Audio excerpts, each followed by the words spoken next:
200 தொகுதிகளில் ஜெயிக்கிறாரா விஜய்? உளவுத்துறை வெளியிட்டிருக்கக்கூடிய பகிரங்க அறிக்கை. ஆட்சி அமைக்க ஆளுநர் ரவியுடன் விஜய் ரகசிய தகவல். தற்கொலைக்கு தயாராகும் தற்குறிகள். கலவரத்தை தடுத்து நிறுத்துமா காவல்துறை? கொடைக்கானலில் முதலமைச்சர் மு.க. ஸ்டாலின் செய்திருக்கக்கூடிய சம்பவம். வைரலான வீடியோ காட்சிகள். விஜய் ரசிகர்களின் கையில் வைத்த மை கருப்பு நிறமாக மாறிய மாயம். மறு தேர்தலை நடத்துமா தேர்தல் ஆணையம்? இது மாதிரி சிரிக்க சிரிக்க பல பைத்தியக்காரத்தனங்களோட இன்னைக்கு தற்கொலைகள் பயங்கரமான வேலைகள் செஞ்சுட்டு இருக்காங்க. அது சம்பந்தமான பல்வேறுபட்ட விவரங்களையும் அதோட வீடியோ காட்சிகளையும் செய்தி ஆதாரங்களையும் தான் இந்த வீடியோவில் பார்க்க போறோம். அதுக்கு முன்னாடி யாரெல்லாம் பேட்டை டிவியை சப்ஸ்கிரைப் பண்ணாம பாக்குறீங்களோ அவங்க மறக்காம சப்ஸ்கிரைப் பண்ணிட்டு இந்த வீடியோக்களை உங்க நண்பர்களுக்கு அதிகமாக ஷேர் செய்யுங்க. இப்போ தற்குறிகள் அவங்களுடைய உலகமே உண்மையால தனி உலகம். அது ஒரு ஜாம்பி உலகம், அது ஒரு மென்டல் உலகம். கீழ்ப்பாக்கத்தில் இருக்க வேண்டியதெல்லாம் இன்னைக்கு சோசியல் மீடியாவில் சுத்திட்டு கிடக்குது. அதில் பார்த்தோம்னா அவ்வளோதான், விஜய் என்ன ஆட்சி அமைக்க போறாரு, 200 தொகுதிகளில் விஜய் என்ன ஜெயிக்க போறாராம். ஆளுநர் ரவியோட இப்பயே பேச்சுவார்த்தை நடத்த ஆரம்பிச்சிட்டாங்களாம். ஆளுநர் ரவி ஆட்சி அமைக்க நீங்க தான் ஆட்சி அமைக்க போறீங்க அப்படின்னு சொல்லி பனையூருக்கு கிளம்பி போயிட்டாராம். அப்ப அடுத்த ஆட்சி எப்படி அமைக்கலாம்னு சொல்லி இப்பயே ரகசிய சந்திப்பு நடந்துட்டு இருக்குதான். பைத்தியகார பசங்களா, ஆளுநர் ரவி மாறி போய் 3 மாசம் ஆச்சுரா. ஆளுநர் ரவி இன்னைக்கு கொல்கத்தாவில் வெஸ்ட் பெங்கால்ல அவர் இன்னைக்கு ஆளுநரா உட்கார்ந்துருக்கிறாரு. இன்னைக்கு நம்ம தமிழ்நாட்டோட ஆளுநர் ராஜேந்திர ஆர்லேக்கர். இவரு மார்ச் மாசமே ஆளுநரா பொறுப்பேற்றுட்டாரு. மார்ச் மாசத்துக்கு முன்னாடியே ஆளுநர் ரவி கிளம்பி வெஸ்ட் பெங்காலுக்கு போயிட்டாரு. இது எந்த ஒரு அடிப்படை அறிவுமே இவங்களுக்கு கிடையாது. இவனுங்களுடைய உலகமே ஒரு கற்பனையான ஒரு உலகம். அதனாலதான் இப்படி இஷ்டத்துக்கு அடிச்சு விடுறானுங்க. என்ன போய் சொன்னாலும் நம்புறதுக்கு தற்கொலைகள் இருக்குது. இதுங்க யோசிக்கவா போகுது? குறைஞ்சபட்சம் ஒரு கூகுள் சர்ச்சாச்சும் பண்ணுமா அப்படிங்கிற தைரியத்துல இஷ்டத்துக்கு பொய்கள் அடிச்சு விட்டுட்டு இருக்காங்க. எனக்கு இதில் இருக்கக்கூடிய பயம் என்னன்னா, இந்த தேர்தல் ரிசல்ட் மே 4ஆம் தேதி வரக்கூடிய தேர்தல் ரிசல்ட்டால தமிழ்நாட்டில் எத்தனை தற்கொலைகள் நடக்குமோ அப்படின்னு நமக்கு பெரிய அச்சங்கள் ஏற்பட்டு இருக்குது. ஏன்னா இவனுங்க ஒரு பைத்தியக்கார மனநிலைக்கு போயிட்டானுங்க. விஜய் ஆட்சி அமைக்க போறாரு, அமைச்சர் பட்டியல் விட்டுருக்கானுங்க. அதுதான் செம காமெடியா இருக்குது. ஆமா, இவங்கெல்லாம் இந்த துறை அமைச்சர் வந்துட்டாங்க, விஜய் என்ன ஆட்சி அமைக்க போறாரு, மு.க. ஸ்டாலினுக்கும் உதயநிதி ஸ்டாலின் தமிழ்நாட்டிலே இப்ப அலோவ் பண்ண மாட்டாங்க அப்படி இப்படின்னு சொல்லி ஒரு பைத்தியக்கார மனநிலைக்கு போயிட்டானுங்க. அப்போ மே 4 இவனுங்க நடக்கிறது நடக்காது, கனவுலையும் நடக்காது. அப்போ இப்படிலாம் நடக்கும்போது நம்ம ஏமாந்துட்டோமே, பல ஃப்ரெண்ட்ஸ் கிட்ட நம்ம இதை நினைச்சு வாயெல்லாம் விட்டுட்டோமே அப்படிங்கிறதுக்காக இவனுங்க ஏதாவது விரக்தியில தற்கொலை வரைக்கும் போயிடுவாங்களோ. குறிப்பா பெண்கள், பொம்பளை பிள்ளைங்க தான், காலேஜ் படிக்கிற பிள்ளைங்க, ஸ்கூல் படிக்கிற பிள்ளைங்க, பக்கத்து ஃப்ரெண்ட்ஸோட சண்டை போட்டுக்கிட்டு அவங்க போட்டி போட்டுக்கிட்டு பல இடங்கள்ல வாய விட்டுருக்குதுங்க. அப்ப நம்ம அவமானப்பட்டு போயிடுவோமே அப்படிங்கிற அந்த விரக்தியில பல தற்கொலைகள் நடக்குமோ அப்படிங்கிற ஒரு அச்சம் இங்க இருக்குது. பெற்றோர்கள் ஒவ்வொருத்தரும் கவனமா இருக்கணும். இது ஏதோ சின்ன விடலை பசங்க மட்டும் இப்படி பைத்தியகாரத்தனமா இல்ல, பெரிய பெரிய அந்த கட்சியில இருக்கக்கூடிய பெரிய ஆளுங்களுமே அப்படிதான் இருக்கிறாங்க. அவங்க கட்சியில அந்த டிவி விவாதத்துல ஒருத்தர் கலந்துப்பாரு. அவர் இப்போ ஒரு தனியார் சேனல்ல பேட்டி கொடுக்கும்போது சொல்றாரு, உளவுத்துறை ரிசல்ட் கொடுத்துருச்சு, உங்களோட பிஎல்ஏ எல்லாம் என்ன சொன்னாங்க அப்படின்னு சொல்லி அந்த ஆங்கர் கேட்கிறாரு. அதுக்கு இந்த தாவேகா கட்சியை சேர்ந்தவர் சொல்றாரு, பிஎல்ஓ விடுங்க, ஐஎஸ்ஏ ரிப்போர்ட் குத்துச்சு அப்படிங்கிறாரு. ஐஎஸ்னா அப்படிங்கிறாரு. ஐஎஸ்னா உளவுத்துறைங்க, உளவுத்துறையே என்கிட்ட சொல்லிருச்சு, அவ்வளவுதான், நீங்க தான் ஆட்சி அடிக்க போறீங்க, நீங்க தான் ஆட்சி அமைக்க போறீங்க, இந்த தகவலை கொண்டு போய் இப்பவே விஜய் சார்ட்ட கொடுத்துருங்க, தாவேக்கால இப்பயே பாஸ் பண்ணிருங்க. முதலமைச்சர் கொடுக்க வேண்டிய தகவலை இவர் கையில கொடுத்தாங்களா, இவர் கையில கொடுத்து தாவேக்கால கிட்ட கொடுக்க சொல்லி உளவுத்துறை இப்படி ஒரு தகவல் கொடுத்துச்சான். அந்த ஆங்கர் அங்கேயே காரி துப்புறாரு. ஏங்க அதெல்லாம் கொஞ்சமாச்சும் லாஜிக்கா பேசுறீங்களாங்க, இஷ்டத்துக்கு கற்பனை அடிச்சுட்டு போவீங்களா அப்படின்னு சொல்லி கேட்கக்கூடிய அளவுக்கு இவ்வளவு ஒரு தற்குறியான கூட்டம் தான் இந்த இடத்துல இருந்துட்டு இருக்குது. இன்னும் சிலர் சொல்றாங்க, இன்னும் சிலர் யாருன்னா இந்த ஃபெலிக்ஸ்ன்னு சொல்லி ஒருத்தர் சுத்திட்டு கிடப்பாப்ல, அந்த ஃபெலிக்ஸ் சொல்றாரு, எல்லாரும் தாவேக்கால தான் ஓட்டு போட்டாங்களாம், தாவேக்கால விசில் சின்னத்துல ஓட்டு போட்டு போட்டு போட்டு போட்டு அந்த மிஷின்ல இருந்த விசில் சின்ன நேரம் இருக்கக்கூடிய பட்டன் உள்ள இறங்கி போச்சான். அந்த பட்டனே டேமேஜ் ஆகி போச்சான். இப்போ எலெக்ஷன் கமிஷன் புது மிஷினுக்கு ஆர்டர் கொடுத்துருக்காங்களாம். இப்படி ஒரு பைத்தியகாரத்தனமான ஒரு மனநிலை. பெரியவங்களும் அப்படிதான் இருக்கிறாங்க, படிச்சவனுங்களும் அப்படிதான் இருக்கிறானுங்க. அந்த கட்சியில இருக்கக்கூடிய குட்டி குட்டி ரசிகர்கள் அவனுங்களுமே அப்படிதான் இருக்காங்க. சின்ன பிள்ளைய வச்சுக்கலாம், என்னன்னா இவங்களுக்கு இதெல்லாம் வச்சு வீடியோ போட்டா ஒரு வியூஸ் கிடைக்கும். குழந்தைங்களை வச்சு எவ்வளவு அல்பத்தனமான வேலை செய்யறாங்க தெரியுமா? குழந்தைங்களை வச்சுக்கிட்டு குழந்தைங்களை ஒரு கை குழந்தை ஒரு 6 மாசம் கூட இருக்காது, அந்த குழந்தைய வச்சு அந்த குழந்தைக்கு ஃபுல்லா தாவேக்கா கொடியை கட்டி விட்டு அதை வீடியோ எடுத்து சோசியல் மீடியால போட்டா இது எனக்கு லைக்ஸ் கிடைக்கும். அதே மாதிரி இன்னும் சிலர் ஒரு 5 வயசு 7 வயசு பிள்ளைங்களை நீங்க எல்லாரும் விஜய் என்னம்மா விஜய் மாமாமா விஜய் மாமாவுக்கு விசில் அம்மா என்னம்மா விசில் சின்னத்துல ஓட்டு போடுங்க இப்படின்னு சொல்லி சின்ன பிள்ளைங்களை சொல்ல வச்சு இது மாதிரியான கேவலமான காரியங்களை ஈடுபட்டு இருக்காங்க. அதனாலதான் இன்னைக்கு விடுதலை சிறுத்தை கட்சியை சேர்ந்த சில தொண்டர்கள் போய் புகார் கொடுக்குறாங்க. சிறுவர்களை ஒரு தேர்தல் பணிகளுக்காக பிரச்சாரங்களுக்காக பயன்படுத்த சட்டப்படி குற்றம். ஆனா விஜய் தன்னுடைய கடைசி பிரச்சாரத்தில் அந்த வேலையை ஈடுபட்டாரு. விஜய் தன்னுடைய சுயநலனுக்காக ஒவ்வொரு வீட்டில் இருக்கக்கூடிய குட்டீஸ் நீங்க வந்து கிண்டர் ஜாய் சாக்லேட் கேட்குற மாதிரி உங்களுடைய பேரண்ட்ஸ் கிட்ட, உங்களுடைய பக்கத்து வீட்டு அங்கிள் கிட்ட எல்லாம் போயிட்டு நீங்க விஜய் மாமாக்கு ஓட்டு போடுங்க நீங்க சொல்லணும். ஏன்னா அந்த பிள்ளைங்களுக்கு எதுவுமே தெரியாது. சினிமா மட்டுமே உலகம் நம்பி வளர்ற பிள்ளைகள், கார்ட்டூன் மட்டுமே உலகம்னு வரக்கூடிய பிள்ளைகள். அப்ப அந்த பிள்ளைங்க விஜய் மாமா நம்மள்ட்ட சொல்லிட்டாருன்னு சொல்லி அந்த பிள்ளைங்க அதை போய் செய்யும். அது எவ்வளவு பெரிய ஒரு மோசம். பிள்ளைங்களை எதுக்காக பயன்படுத்துன்னு தெரியாது. ஆரம்பத்துல இருந்து விஜய் தன்னுடைய சுயநலனுக்காக மட்டுமே எல்லா காரியங்களும் செய்யறாரு. அந்த வரக்கூடிய தொண்டர்கள் எந்த ஒரு ஏற்பாடுமே செய்யறல. வெயில்ல நிக்க வைக்கிறது, சேர் போடுறது கிடையாது, கூட நிக்கக்கூடிய பவுன்சருக்கு ஒரு சேர் போடுறது கிடையாது. இப்படி தன்னுடைய சுயநலன் நான் நல்லா இருந்தா போதும் அப்படிங்கறத மட்டுமே விஜய் கண்ணும் கருத்துமா செயல்பட்டார்ல. அதோட ஒரு விளைவா தான் இன்னைக்கு பிள்ளைங்களே பயன்படுத்துறாரு. இல்ல இதே இடத்துல கொஞ்சம் அப்படியே டிஎம்கே கொஞ்சம் பாருங்களேன். தமிழ்நாடு முதலமைச்சர் மு க ஸ்டாலின் அந்த 2 பசங்களை கூப்பிட்டாரு. ஹாய் ஃப்ரெண்ட்ஸ், நான் உங்க தேவா அப்படின்னு இந்த 2 பசங்க சின்ன சின்ன பிள்ளைங்க ரீல்ஸ் போடுவாங்க. அந்த பிள்ளைங்க பல பிரபலங்கள் அந்த பிள்ளைங்களை கூப்பிட்டு ஒரு ரீல்ஸ் எடுத்தாங்க. அவங்கவுங்க அதில் ஒரு பிரபல்யம் தேடிக்கிட்டாங்க. ஆனால் தமிழ்நாடு முதலமைச்சர் மு க ஸ்டாலின் அந்த பிள்ளைங்களை கூப்பிட்டு, நீ என்னம்மா படிக்கிற, உங்கள் ஸ்கூலில் சத்துணவு சாப்பாடுலாம் நல்லா போடுறாங்களா, திங்கக்கிழமை என்ன போடுறாங்க, செவ்வாய்க்கிழமை என்ன சாப்பாடு வருது, எல்லாமே கேட்டுட்டு நீ என்ன படிக்க போற. ஒருத்தர் சொல்கிறான் நான் போலீஸ் ஆக போகிறேன், நீ என்ன படிக்க போற, நான் கலெக்டர் ஆக போகிறேன். அப்புறம் அதுக்கு அடுத்து கூப்பிட்டு சொல்கிறாரு, இந்த ரீல்ஸ் இதெல்லாம் இதே நம்பி பற்றிக்கிட்டு படிப்பை விட்டுறக்கூடாது. இந்த ரீல்ஸ் எல்லாம் சும்மா விளையாட்டுக்காக ஒரு ஜாலிக்காக இருக்கிறதானே தவிர இது வாழ்க்கைக்கு முக்கியம் இல்லை. நீ நல்லா படிக்கணும், நீ படிச்சா மட்டும்தான் நீ முன்னேற முடியும், நீ படிச்சாதான் நீ கனவுல நினைக்கிற மாதிரி நீ வந்து உன்னுடைய கனவு நனவாகும், நீ போலீஸ் ஆக முடியும், நீ ஒரு IPS ஆஃபீஸர் ஆக முடியும், நீ ஒரு IAS ஆக முடியும், அதனால படிப்பு முக்கியம், இந்த ரீல்ஸ் எல்லாம் ஓரம் கட்டிட்டு படிப்புல கவனம் செலுத்துங்க அப்படி சொல்லி அந்த பிள்ளைங்களுக்கு அறிவு சொல்லக்கூடிய இது மாதிரியான தலைவர்கள் எங்க. இப்படி அந்த பிள்ளைகளை தற்குறிகளா, நீ கிண்டர் ஜாய் கேட்கிற மாதிரி விஜய் மாமாவுக்கு ஓட்டு போட சொல்லி அவங்களை இப்பவே தற்குறிகளா மாற்றக்கூடிய இது மாதிரியான நபர்களுடைய செயல்பாடுகள் எப்படி இருக்கு அப்படிங்கிறத பாருங்க. ஏன்னா அந்த கட்சியில் இருக்கக்கூடிய எல்லாருமே அப்படிதான் இருக்கிறாங்க. அந்த கட்சியை சேர்ந்த CTR நிர்மல்குமார் RSS தாவேக்கால வந்து சேர்ந்தார் இல்லையா, அந்த CTR நிர்மல்குமாருக்கு தான் விஜய் திருப்பரங்குன்ற தொகுதியை கொடுத்திருக்கிறாரு. அவ்வளோ ஒரு பதட்டமா இருக்கக்கூடிய திருப்பரங்குன்ற தொகுதியை ஒரு RSS வந்த நபருக்கு விஜய் கொடுத்திருக்காரு. அந்த CTR நிர்மல்குமார் இன்னைக்கு வந்து ஒரு பேட்டி கொடுக்குறாரு. இந்த மாதிரி பூத்துக்கு 10,000 ஓட்டு அவ்வளவுதான் நாங்க ஜெயிக்க போறோம். இப்ப முதலமைச்சர் மு க ஸ்டாலின் வந்து கொடைக்கானலுக்கு ரெஸ்ட் எடுக்க போயிருக்கிறாரு. அவ்வளவுதான், இனிமே அவங்களுக்கு ஃபுல்லா ரெஸ்ட் தான். அவங்களுக்கு ஃபுல்லா ரெஸ்ட் தான். அவங்க அடுத்த 30 வருஷத்துக்கு அவங்க ரெஸ்ட் தான் எடுக்க போறாங்க. பூத்துக்கு 10,000 ஓட்டு எங்களுக்கு கிடைச்சிருச்சு அப்படின்னு சொல்லி ஒரு பேசுறாரு. கொஞ்சமாச்சும் அடிப்படை அறிவு இருந்தா அப்படி பேசுவாங்களா? கொஞ்சம் பேசிக் நாலேஜ் இல்ல, அந்த அடிப்படை அறிவு இருந்தா கூட இப்படி பேசுவாங்களா? ஒரு பூத்துக்கு 1000 1500 ஓட்டு தான் இருக்குமே, அவ்வளவுதான் யதார்த்தம். தேர்தலில் அவ்வளவுதான் யதார்த்தம். நகர்ப்புறங்கள்ல சிட்டியில ஒரு பூத்துக்கு 1200 இருந்து 1500 ஓட்டு வரைக்கும் தான் ஒட்டு மொத்தமே இருக்கும். கிராமப்புறங்களா இருந்தா 500 இருந்து 1000 ஓட்டு இருக்கும். அவ்வளவுதான் ஒரு பூத்தோட கெப்பாசிட்டி. சில கிராமங்கள்ல 1200 ஓட்டு இருக்கும். ஆனா ஓவரால் அதிகபட்சம் ஒரு பூத்துக்குங்கிறது 1500 ஓட்டுக்கு மேல கிடையாது. ஆனா எந்த அளவுக்கு உறுத்திட்டு இருக்கிறாங்க, ஒரு பூத்துக்கு 10,000 ஓட்டு விஜய் வந்து வாங்கிடுவாராம். ஒரு அந்த விஜய்க்கு பட்டன் அழுத்தி பட்டன் எல்லாம் உள்ள போயிருச்சான். இப்படி ஒரு பைத்தியக்கார மனநிலையோட இவங்க வாழ்றதால தான் இவங்களை பின்பற்றக்கூடிய அந்த ரசிகர்கள் என்ன பண்றாங்க தெரியுமா? இன்னைக்கு ஒருத்தன் வீடியோ போடுறான், ஃப்ரெண்ட்ஸ் நான் ஓட்டு போட்டு வந்துட்டேன் ஃப்ரெண்ட்ஸ், ஓட்டு போட்டேன்னா கையில பாத்தீங்கன்னா மையெல்லாம் கருப்பாயிருச்சு ஃப்ரெண்ட்ஸ், வைக்கும் போது அவங்க ஃபர்ஸ்ட் வைக்கும் போது ப்ளூ கலர்ல இருந்துச்சு ஃப்ரெண்ட்ஸ், இப்போ பாத்தீங்கன்னா கருப்பு கலர்ல ஆயிருச்சு ஃப்ரெண்ட்ஸ் அப்படின்னு சொல்லி இதை சொல்றாங்க. பைத்தியக்கார பசங்களா, ஓட்டு போடும்போது ப்ளூ கலர்ல தானே இருக்கும், அதுக்கப்புறம் அது காஞ்ச உடனே அது கருப்பு கலர்ல ஆயிரும். ஏன்னா அது ரொம்ப நாளுக்கு அது அந்த அடையாளம் இருக்கணும், குறைஞ்சது ஒரு வாரமாச்சும் அந்த அடையாளம் இருக்கணுங்கிறதுக்காக அந்த மையோட இயல்பே கருப்பு கலர் தான்.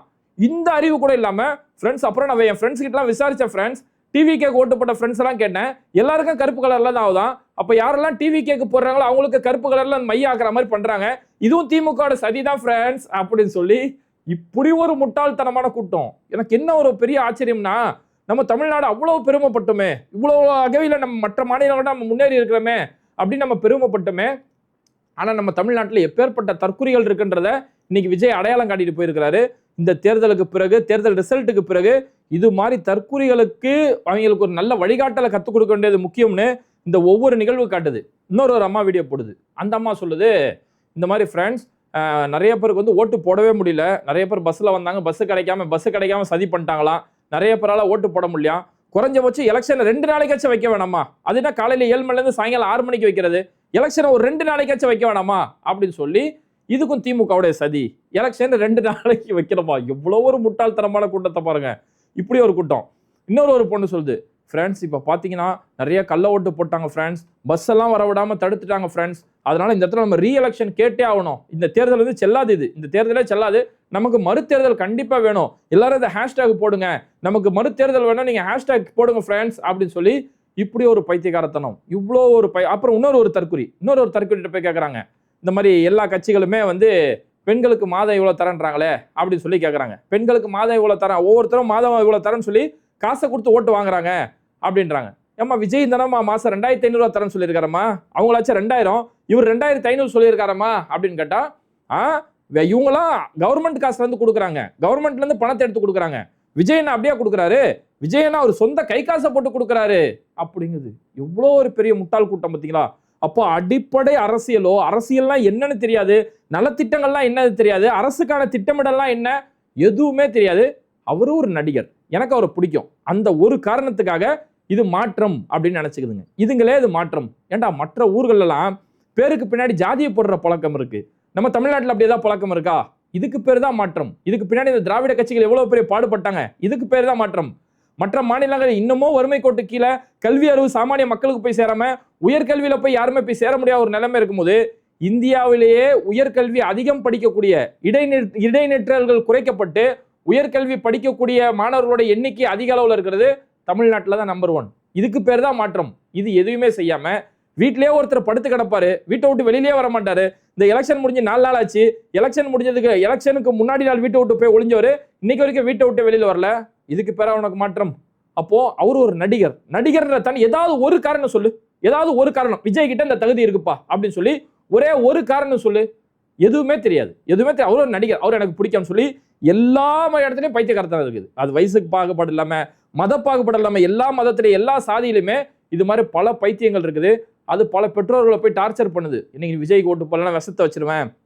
ஒரு அம்மா வந்து ஏதோ ஏடிஎம்கே டிஎம்கேக்கு ஓட்டு போட்டு வந்துட்டாங்களாம்.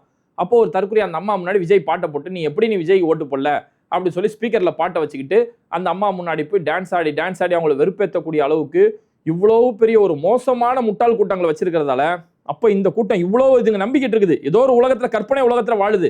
அப்போ மே 4 ரிசல்ட் வரும்போது இங்க திமுக அபார வெற்றி அடையும் சொல்லி எல்லா கருத்து கணிப்பாளர்கள், எல்லா அரசியல் விமர்சகர்கள் சொல்ற நேரத்துல அதுதான் யதார்த்தமும் கூட. அப்ப அப்படி இருக்கிற நேரத்துல இங்க விஜய் இப்போ படுதோல்வி அடையும் போது இந்த பைத்தியங்களோட நிலைமை என்ன ஆகுறது? இதுல எத்தனை பேர் தற்கொலை முயற்சி செய்யுமோ அப்படிங்கிற ஒரு பெரிய அச்சம் இருக்கு. ஏன்னா அமைச்சர் லிஸ்ட் எல்லாம் வெளியிட்டாங்க. அமைச்சர் லிஸ்ட், அந்த அமைச்சர் லிஸ்ட் எவ்வளவு கேளுங்கள. விஜய்க்கு வந்து உள்துறை அமைச்சகமா, உள்துறை, மகளிர் துறை, அப்புறம் வேற என்ன சொன்னாங்களா, குடும்ப நலத்துறை வந்து விஜய் கொடுப்பாங்களாம்.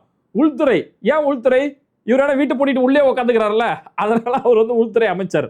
அப்புறம் மகளிர் நலன், கட்டணம் பெண்ணு ஒரு அந்த பெண் கட்டணம் பெண்டாட்டியே பார்க்க முடியாத இவர் தான், இவருக்கு வந்து மகளிர் நலன் கொடுப்பாங்களாம். அதுக்கடுத்து குழந்தைகள் நலமா என்ன போட்டிருந்தாங்களா, குழந்தைகள் நல வாரியம் வந்து விஜய் கொடுத்துருவாங்க.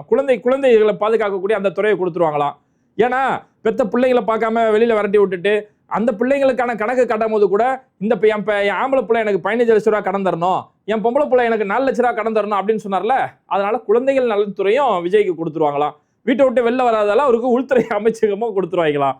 அதுக்கப்புறம் செங்கோட்டையன், அதிமுகல இருந்து வந்தார் இல்லையா செங்கோட்டையனுக்கு பொதுப்பணித்துறை கொடுத்துருவாங்களாம். அதுலயும் குறிப்பா நீர்வளத்தை வந்து செங்கோட்டையன் கையில கொடுத்துருவாங்களாம். ஏன்னா அந்த வாச்சாத்தி பிரச்சனை நடக்கும்போது அவர் மேல எப்பேற்பட்ட பல வகையான வழக்குகள் இருந்தது. பேருந்து துறையில அவர் எப்பேற்பட்ட ஊழல்கள் செஞ்சார் சொல்லி பல வழக்குகள் இருந்தார்ல, அதனால அவருக்கு பொதுப்பணித்துறை கொடுக்க போறாங்களாம். அப்புறம் ஆதவர்ஜுனா, செய்தித்துறையும் சுற்றுலாத்துறையும் ஆதவர்ஜுனா கொடுப்பாங்களாம். ஏன்னா அவர் தானே இந்த ஃபேக் நியூஸை பரப்புறது, அப்புறம் வன்முறையான நியூஸ்களை பரப்புறது. ஜென்சி கிட்ஸ் எல்லாம் வந்து போராட வந்துருவாங்க, நேபாளிலையும் இலங்கையிலையும் போராட்டம் வெடிச்சு ஒரு கலவரம் வெடிச்ச மாதிரி தமிழ்நாட்டிலே கலவரம் வெடிக்கும் அப்படின்னு சொல்லி சொன்னார் இல்லையா, அப்படியேப்பட்ட செய்திகள்லாம் வெளியிடுறார் இல்லையா, அதனால அவருக்கு செய்தித்துறை சுற்றுலாத்துறை அவருக்கு கொடுத்துருவாங்களாம். அப்புறம் புஷி ஆனந்துக்கு போக்குவரத்து துறை கொடுப்பாங்களாம். ஏன் இவருக்கு போக்குவரத்து தெரியுமா, அவர் தான் விஜய் இட்டுன்னு போறாரு. இட்டுன்னு போறதால அவருக்கு வந்து போக்குவரத்து துறை கொடுத்துறாங்க போல இருக்குது. அப்புறம் வெங்கட்ரமணனுக்கு வந்து நீதித்துறை கொடுப்பாங்களா. ஏன்னா வெங்கட்ரமணன் மேலதான் அவர் ஒய்ஃப் புகார் கொடுத்துருக்காங்க. இவர் எங்களுக்கு பல வகையான மோசடிகள் செஞ்சுட்டாரு, என் பெத்த பிள்ளைய கூட என்ன பிரிச்சு வச்சிருக்காரு, எங்களுக்கு சரியான முறையில் டிவோர்ஸ் கொடுக்க, அவங்களுக்குள்ள ஃபேமிலி ப்ராப்ளம், இப்படி அவர் மேல பல புகார்கள், அவர்கிட்ட நீதி கிடைக்கலன்னு சொல்றதாலதான் அவருக்கு நீதி கொடுத்துறாங்க போலகுது. அதுக்கடுத்து லெஃப்ட் முடியாது அப்படின்னு வீடியோ போடாரு. லெஃப்ட் பாண்டிக்கு சட்டத்துறையை கொடுத்துருவாங்களா. அப்புறம் ஜெகத் மிஸ்ராவுக்கு சமூக நீதித்துறையை கொடுப்பாங்களா. ஜெகத் மிஸ்ரானா யார் தெரியுதா, எனக்கு எந்த கட்சியும் முக்கியம் இல்ல, நான் ஒரு ஜாதி வரியன் அப்புறம் தானே மத்ததெல்லாம் அப்படின்னு கேட்டார்ல, அவருக்கு சமூக நீதித்துறையை கொடுத்துருவாங்களாம். அப்புறம் நம்ம RSS காரர் சிடிஆர் நிர்மல்குமாருக்கு வந்து பிற்படுத்தப்பட்டோர் சார்ந்த துறைகளை வந்து அவர் கையில கொடுத்துருவாங்களாம். இது மாதிரியான பல்வேறுபட்ட கணக்குகள்ல இப்பயே பல கணக்குகள் பல விஷயங்கள் போட்டு இப்படிலாம் நாங்க எல்லா துறையிலும் ஒதுக்கிடுவோம். அதனால அண்ணா வந்து சிஎம் ஆயிடுவாரு. இனிமே முதலமைச்சர் மு.க. ஸ்டாலின் வந்து அவருக்கெல்லாம் இனிமே இங்க இடமே கிடையாது. உதயநிதி ஸ்டாலினுக்கெல்லாம் இங்க தமிழ்நாட்டில் இடமே கிடையாதுன்ற ரேஞ்சுக்கு இவங்க போயிட்டு இருக்காங்க. இந்த கேடி பில்லா கில்லாடி ரங்கான்னு சொல்லி ஒரு படம் ஒன்று இருக்கும். அந்த படத்துல விடிய விடிய உட்காந்துருப்பேன், டே தூங்கிறாதரா, நம்ம ஓட்டெல்லாம் தூக்கிட்டு போயிருவாங்கடா, தூங்கிறாதுன்னா எல்லாருமே ஒரு ஆக்டிவ் மோட்லேயே இருப்பாங்க. விடிய விடிய தூங்க விட மாட்டானுங்க. அப்புறம் மறுநாள் காலைல ஓட்டு எண்ணுவாங்க. டேய் நம்ம ஓட்டை தூக்கிடுவாங்கடா, உஷாரா கண்ணு கருத்துமா இருப்பாங்க. அப்புறம் ஓட்டு எண்ணும்போது கடைசியில் 9 ஓட்டு வாங்கியிருப்பாங்க. அப்போ அதான் சூரிய வந்து கேட்பாப்புல, டேய் இந்த 9 ஓட்டை வாங்குறதுக்கு தான் விடிய விடிய நம்ம ஓட்டை தூக்கிடுவான் தூங்காம விட்டீங்களாடா அப்படின்னு சொல்லி கேட்கக்கூடிய அளவுக்கு இது மாதிரி தான் இவங்களோட நிலைமை ஏற்படும். இவங்க நினைக்க விஜய் அதுக்குன்னு ஓட்டே வாங்க மாட்டான்னு நம்ம சொல்ல வரல. அந்த ரசிகர்கள் சினிமா மனநிலையில் இருக்கிறாங்களே அது மாதிரியான நபர்கள் ஓட்டு போட தான் செஞ்சாங்க. விஜய் ஒரு கணிசமான வாக்குகள் வாங்குவார். 3ஆம் இடத்துக்கு விஜய் தள்ளப்படுவார். ஆந்திராவில் எப்படி சிரஞ்சீவிக்கு ஒரு நிலைமை ஏற்படுதோ அதே நிலைமை தான் இங்கே விஜய்க்கு ஏற்படும். அதை தாண்டி வர புரட்சியெல்லாம் ஒன்றும் செஞ்சிட முடியாது, அப்படிலாம் ஒன்றும் கிழிச்சிட முடியாது. ஆனால் இங்கே கல யதார்த்தம் திமுகவுக்கு சாதகமாக தான் இருக்குது. என்ன அரசியல் தெரிந்த எல்லாருடைய கருத்து அதுதான். ஏன்னா எப்பெல்லாம் இங்கே வாக்குகள் பிரிந்ததோ அது ஆளுங்கட்சிக்கு சாதகமாக தான் நடந்தது. அதாவது 1971 அந்த டைம்ல காங்கிரஸ் 2ஆ பிரிஞ்சது. அன்னைக்கு இங்க காங்கிரஸ் திமுக 2 கட்சிகள் இருக்குது. அப்போ காங்கிரஸ் தலைமையிலேயே டெல்லியிலே 2ஆ பிரிஞ்சது. இந்திரா காங்கிரஸ் ஒன்று சொல்லி எப்படி 2ஆ பிரிஞ்சது. அப்படி பிரியக்கூடிய நேரத்தில் காங்கிரஸ் 2ஆ பிரியும் போது அன்னைக்கு அங்கே திமுகவுக்கு இங்கே தமிழ்நாட்டில் கல சாதகமாக இருந்து கலைஞர் அன்னைக்கு தேதிக்கு 203 இடங்கள்ல போட்டிட்டு 184 இடங்களை கலைஞர் அபார வெற்றி அடைஞ்சது. ஏன்னா எதிரில் இருக்கிற ஓட்டு 2ஆ பிரியும் போது அங்க இருக்கக்கூடிய திமுகவுக்கு அந்த கல சாதகமாக இருந்தது. ஏன் இப்போ அதுக்கடுத்து 1989 எம்ஜிஆர் மறைந்த பிறகு அதிமுக 2ஆ உடையது. ஜெயலலிதாவுடைய அணி, எம்ஜிஆருடைய மனைவி ஜானகியோட அணி 2 அணியா பிரியும் போது அன்னைக்குமே களம் திமுகவுக்கு சாதகமாக அமைஞ்சு 202 இடங்கள்ல போட்டியிட்ட திமுக 150 இடங்கள்ல பிரம்மாண்டமா ஜெயிச்சு ஆட்சி அமைச்சாங்க. ஏன் இப்போ சமீபத்தில் 2016 எலெக்ஷன்ல மக்கள் நல கூட்டணின்னு ஒரு மக்கள் நல கூட்டணி, விஜயகாந்த், விசிகா, கம்யூனிஸ்ட் இவங்க எல்லாரும் சேர்ந்து ஒரு கூட்டணி அமைச்சாங்க. அன்னைக்கு ஆளுங்கட்சியா இருந்த அதிமுக ஜெயலலிதாவுக்கு அந்த களம், ஏன்னா எதிரில் இருக்கக்கூடிய ஓட்டு 2ஆ பிரிஞ்சதால அன்னைக்கு ஜெயலலிதா அவங்க 2வது முறை ஆட்சி அமைக்கிறது ஒரு காரணமா இருந்தது. அந்த மாதிரி இன்னைக்கு திமுக பல நலத்திட்டங்கள் மக்களுக்கான பல பணிகள் செஞ்சு பெண்களுடைய வாக்குகள் பல விஷயங்கள் அவங்க நல்ல ஆட்சி அப்படிங்கிற ஒரு கட்டத்தை அவங்க அடைஞ்சிருக்கிறதால இந்திய அளவுல தமிழ்நாட்டை முன்னிலைப்படுத்தி முன்னேற்றம் வச்சிருக்கிறதால அவங்க மேல ஒரு நல்ல அபிப்பிராயம் இருக்கு. எதிரில் இருக்கக்கூடிய வாக்குகள், அதாவது திமுகவுக்கு எதிரான வாக்குகள் தான் இன்னைக்கு 2ஆ உடைஞ்சு போயிருக்கு. அதிமுக கொஞ்சமோ விஜய் பக்கமும் கொஞ்சமோ இப்படி 2ஆ உடைஞ்சிருக்குது. சீமான் பக்கம் உடைஞ்சிருக்குது. கட்சிக்கான இங்க திமுகவுக்கான ஆளுங்கட்சிக்கான ஆதரவோ ஆளுங்கட்சியால பயனடைந்த மக்களுடைய ஆதரவோ இங்க இவங்களுக்கு ரொம்ப அந்த சேஃப் ஜோன்ல இருக்கிறதால திமுக ஒரு அபார வெற்றி அடைஞ்சு தனிப்பெரும்பான்மையோட ஆட்சி அமைச்சு பெரிய ஒரு அபார வெற்றி அடைகிறதுக்கு திமுகவுக்கு எல்லா களங்களும் இங்க சாதகமா இருக்குது. ஆனா இது எதையுமே புரியாம இவங்க ஒரு கற்பனை உலகத்துல இன்ஸ்டாகிராம் மட்டுமே உலகம், இன்ஸ்டாகிராமை தாண்டி நம்ம திரும்ப நம்ம அதான் சொல்றோம், இன்ஸ்டாகிராமை தாண்டி வெளியில ஒரு பரந்த உலகம் இருக்கு. அது தெரியாம இன்ஸ்டாகிராம்ல வரக்கூடிய ரீல்ஸ் இப்படி தள்ளுவான், இப்படி தள்ளி தன்னோட வாழ்க்கையை வீணடிச்சிட்டு இருக்காங்க பசங்க. அப்ப இன்ஸ்டாகிராம் மட்டுமே தனக்கான உலகம் நினைச்சிட்டு இருக்கிறதால இப்படி ஒரு கற்பனை உலகத்துல வாழ்றாங்க. அந்த மே 4ஆம் தேதி அந்த தோல்வியால இந்த பசங்க என்ன ஆவாங்களோ நமக்கு பெரிய அச்சமா இருக்கு. ஒவ்வொரு பெற்றோர்கள்ட்ட சொல்றோம், உங்க பிள்ளைங்க யாரெல்லாம் அப்படி தற்கொலைத்தனமா போத பிள்ளைங்க, அந்த பிள்ளைங்களை அன்னைக்கு ரொம்ப கவனமா வச்சுக்கோங்க. அந்த பிள்ளைங்களை உங்களுடைய கண்ட்ரோல்லே வச்சுக்கோங்க, எங்கேயுமே தனியா விட்டுறாதீங்க. ஏன்னா இவங்க எந்த நிலைமைக்குனாலும் போக வாய்ப்பு இருக்கு. குறிப்பா பெண்களை நான் சொல்றேன். இன்னைக்கு கூட ஒரு பொண்ணு வீடியோ போடுது, நான் பல பேர்கிட்ட வாயை விட்டுட்டேன், நான் விஜயனா எப்படியா ஜெயிச்சிருனா, என்னால வெளியில தலை காட்ட முடியாதுனா, சண்டை போடாத இடம்ல நான் எல்லாத்தையும் சண்டை எடுத்து வச்சிருக்கிறேன்னா, எப்படியாவது ஜெயிச்சிருனா அப்புறம் என்னால் தலை காட்ட முடியாதுனா அப்படின்னு சொல்லி இன்னைக்கே பல அழுகுகள் பல ஒப்பாரிகள் வீடியோக்கள் வர ஆரம்பிச்சிருச்சு. அப்ப இந்த மாதிரியான பெண்களுடைய நிலைமை என்ன ஆகும், இதுல எத்தனை பேர் சூசைட் அட்டெம்ப்ட் பண்ணிக்கும் எதுவுமே தெரியல. அதனால மே 4ஆம் தேதி உங்களுடைய பிள்ளைகளை ஒரு 2 நாளைக்கு உங்களுடைய கண்ட்ரோல்லே பொத்தி பாதுகாப்பா பத்திரமா பார்த்துக்கோங்க.